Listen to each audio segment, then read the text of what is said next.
Day 6 of Navratri. Navratri. I'm going to get it right eventually. Divine creativity.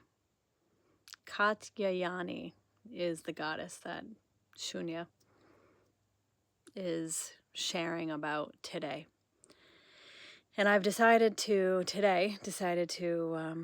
just speak about divine creativity before I listen, because I won't be able to listen to her share until later tonight, but I wanted to make sure that I made this before then. So divine creativity.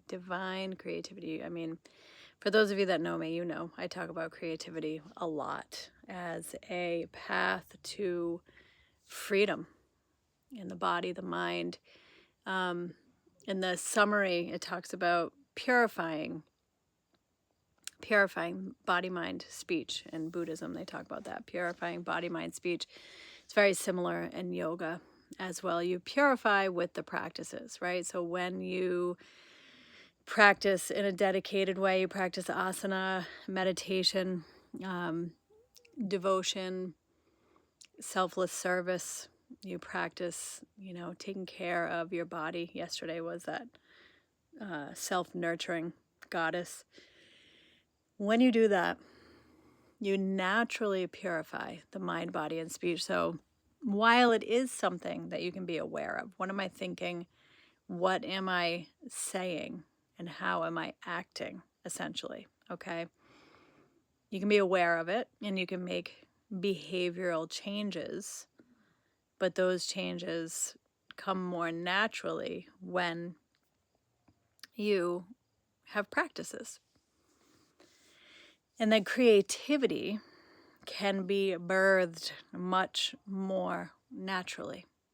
And what do you feel drawn to? And are you listening? Again, it comes back to the listening, because I think that we are all innately creative. Maybe not in the way that we've been programmed to think that creativity is, which is drawing or painting or writing or singing or whatever, playing music. That might not even be, for some, might not be considered creative, but it very much is. But, for some it can be like I've said it before, the way that you prepare a meal, the way that you write in your journal. Maybe you like to make collages. Maybe you like to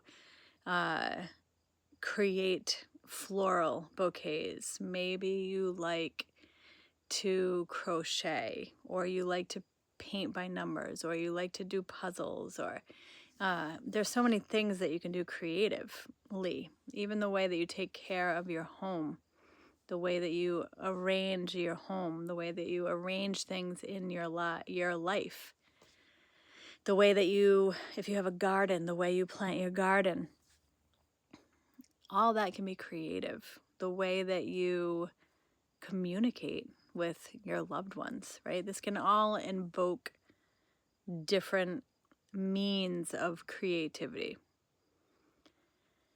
And creativity is so important in these wisdom practices. Imagination is important when it comes to these wisdom practices, because the rishis and the rishikas and what were they called in Tibetan? I mean, I guess just they were called yogis. There's a specific name, but when Bob talks about them, Bob Thurman, yogis and yoginis, that would be the travelers. They would meditate. Okay, they would kind of channel. They would go really deep into these states of consciousness and come back with this information of how to traverse the inner world, which is essentially the realms of consciousness and existence, and that consciousness is continuous. And in order for those of us to imagine that, because we're not doing that. We have to invoke our creativity, right? So some of our practices on the wisdom path ask us to imagine the sort of unimaginable. And I think that, that's one form. But then it starts to kind of mix together, right? When you open yourself through your practices, when you allow the practices to purify your thoughts, words, and actions, your body, your mind, your speech, again, there's this natural inclination toward forms of creativity, which is an expression of your divinity.